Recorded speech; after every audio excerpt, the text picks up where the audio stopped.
ברוכים הבאים לפודקאסט של Business MRI, בו אנחנו מדברים על נושאים שנוגעים לליבה של כל עסק, וההחלטות החשובות שמשפיעות על התוצאות של החברה.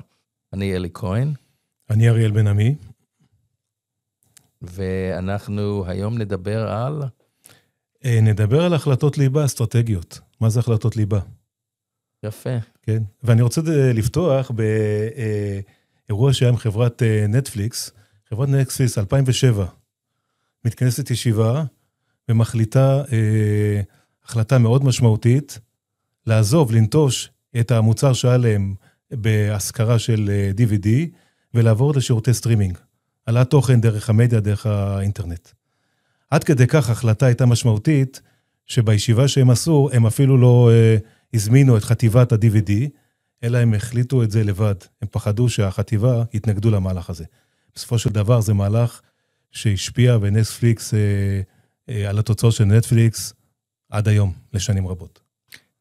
כן, והחלטות כאלה, למשל במקרה הזה של נטפליקס, לא רק השפיע לטובה על עתיד החברה, כי אם הם היו ממשיכים להתבצר במה שהם היו, הם היו עוד אחת מהחברות האלה שנעלמות, אבל אנחנו רואים שיש סוגי החלטות שהן משפיעות לחיים ולמוות אפילו, וכמובן שהן משפיעות גם על ההשקעות שיש במשאבים, בכוח אדם, בזמן ואנרגיה, וכל מה שבעצם החברה משקיעה את מאמציה בהם. אז מה זה בעצם החלטת ליבה? אז במהות החלטת ליבה אסטרטגית זאת החלטה שמזיזה, משנה כיוון למשמעותי, מזיזה את הספינה. בעצם החלטה שבעצם הולכת לכיוון של תוצאות משמעויות אחרות לגמרי.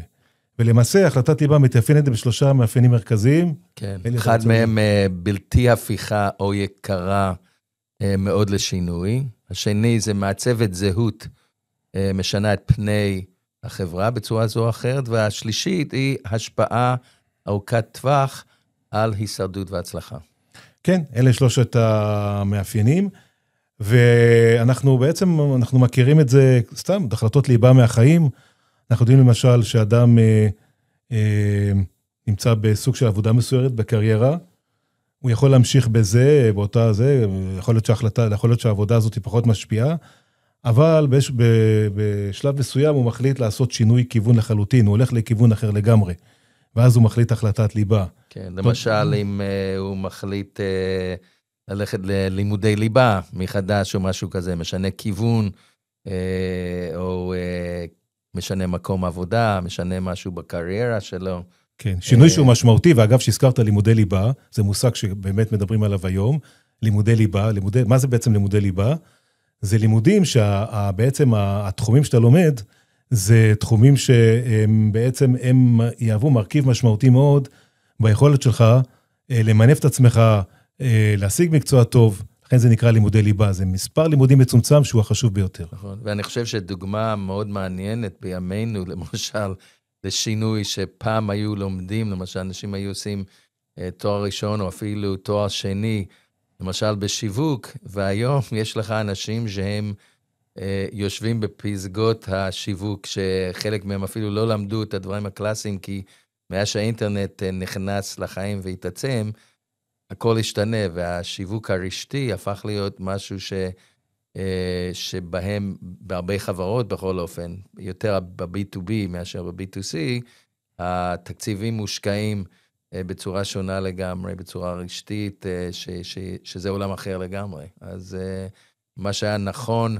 בקטע הזה למשל, שזה אגב מאוד נכון בכלל לגבי חברות, ושלפעמים השיווק שלהם הוא נשען על תבניתים שהיו נכונים לפני 20-30 שנה, והיום הם פחות רלוונטיים, וכתוצאה מזה הרבה חברות הם לא משיגים פוטנציאל שיכול להיות להם, והם מדשדשים. כן, ובעצם אנחנו מדברים בהחלטות ליבה על שני מצבים.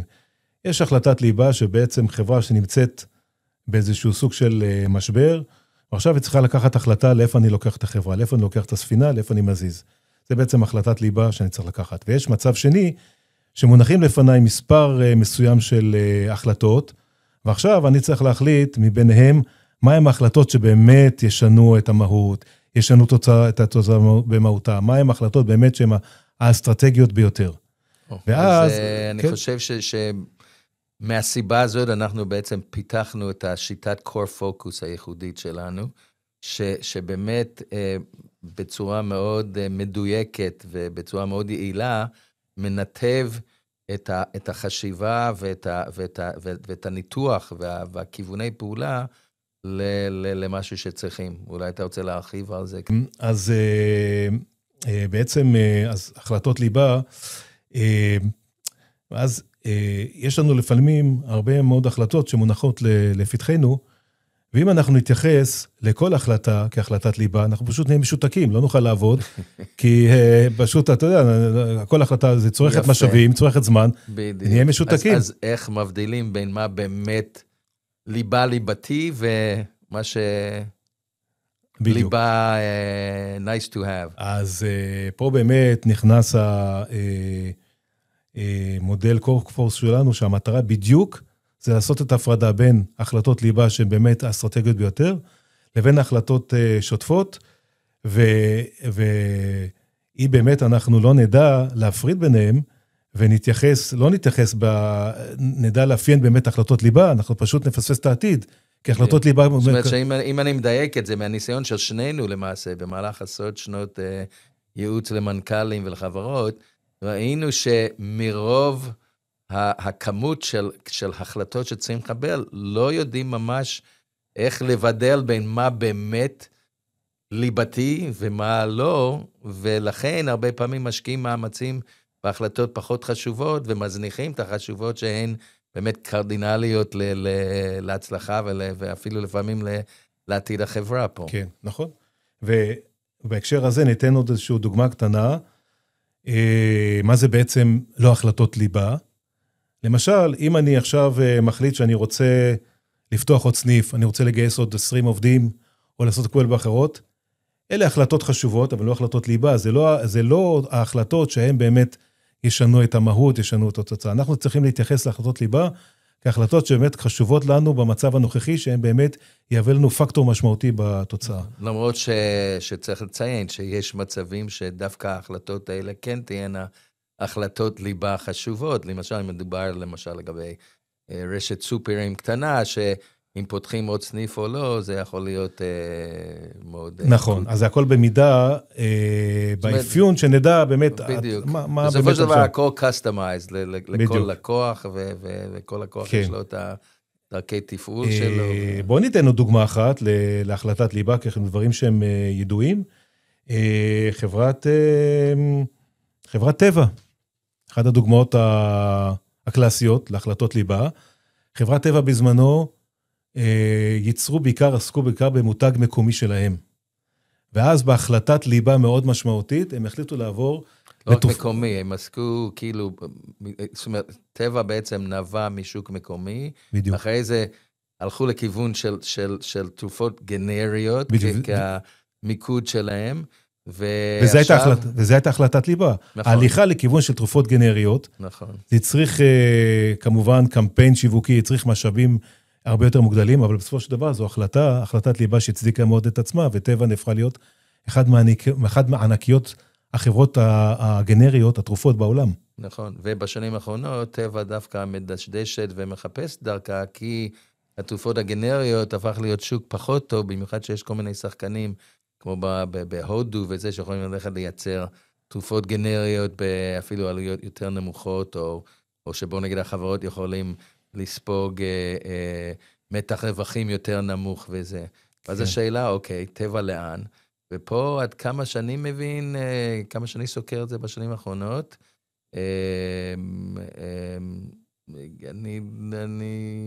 אני שומע כל פעם שמנסים, נראה לי איזה מין כיוון, אבל לא בטוח שהתבייתו עדיין בזה, לא בטוח שהפרידו בין מה שבאמת ליבתי ומה שלא, ובגלל זה אולי הם מדשדשים כן, קצת. אבל כל חברה, בכל שלב, זה לא שמחליטים החלטות ליבה וזה נגמר. אתה עומד לפני כל הזמן, השוק מציב לפניך אתגרים רציפים, ואתה חייב מדי פעם לבחון את השוק, ולראות מה הם החלטות ליבה ומה הם החלטות ליבה, וכמו שאמרנו, זה באמת המהות שלנו, השירות המאוד ייחודי שלנו, לעשות, נכון. לתת בדיוק. ואני חושב שחשוב לציין, שזה לא שאנחנו כאילו יותר חכמים. אמנם הפיתוח באמת של המודל שלנו באמת עוזר, אבל יש פשוט מצב שאתה בתוך השוחות, קשה באמת לקבל ראייה אובייקטיבית מלמעלה 360, בשביל באמת לבחון את מה שהאמיתי או לא.